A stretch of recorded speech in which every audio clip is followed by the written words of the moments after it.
Ayun, hello vlog, welcome to my guys. Magluto nga tayo ng gabi. Ayan, may mga tangkay pa yan at may kaunting laman. Ako guys, pag nagluto ako ng gabi, pinakuluan ko muna yan sa tubig. Tapos itatapon ko yung tubig. Saka ko yung lalagyan ng mga ricado. Ayan, may leftover na manok dyan. Napakaraming sibuyas, luya, at siyempre sili, di mawawala.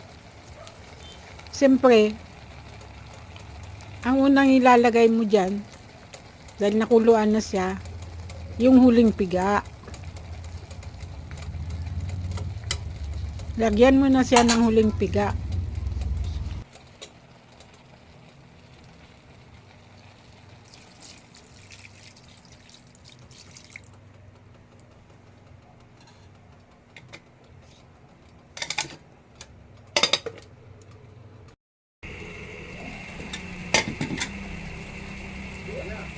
Nabigyan mo na ba ng kanilang merienda yung mga kapatid mo? Oo. Wala naman po mga kapatid ah. Ano ba ba? Mga kapatid mo sa tarihan ngayon. Ikakay talaga oh. Hindi pa po eh. Sandali lang at bibigyan ko sila ng patuka. Nakakaya naman kung magutom sila no? Baka gusto niyo pong paliguan ko na rin sila ng mainit na tubig. Ito sa bago nating alaga. Bagong alaga?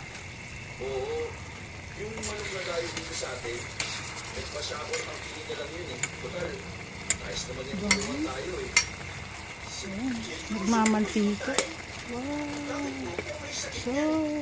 Baka po may sakit yan ha?